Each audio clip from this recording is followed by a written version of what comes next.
एका व्यक्तीचे मासिक उत्पन्न हे 6,000 रुपये आहे.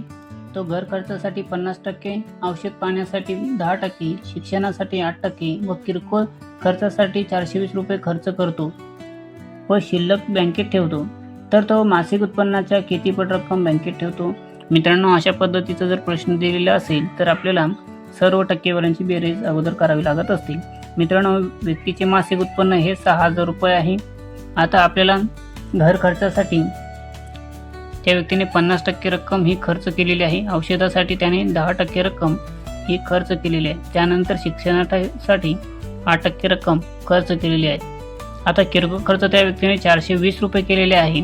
420ची आपल्याला या ठिकाणी टक्केवारी दिलेली नाही, म्हणून आपल्याला अगोदर 420ची टक्केवारी काढावी लागेल. 420ची टक्केवारी काढण्यासाठी 6,000 पैकी 420 म्हणजे 100 पैकी किती?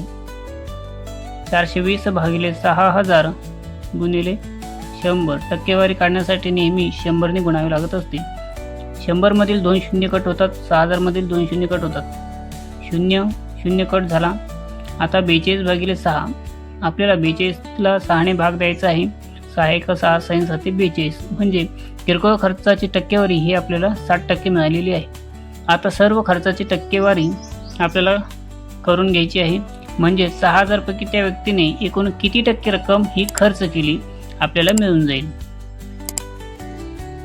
50 अधिक 10 अधिक 8 अधिक 7 बरोबर 75%.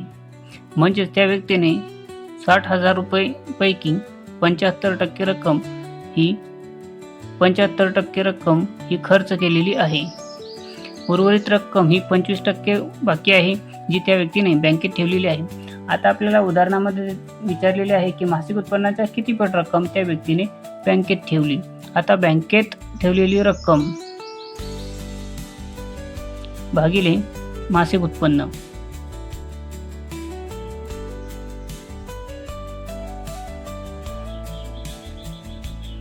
त्या व्यक्तीने 25% रक्कम ही बँकेत ठेवली, म्हणजे 100%पैकी 25% रक्कम त्या व्यक्तीने बँकेत ठेवली. म्हणजे किती पट रक्कम त्या व्यक्तीने बँकेत ठेवली?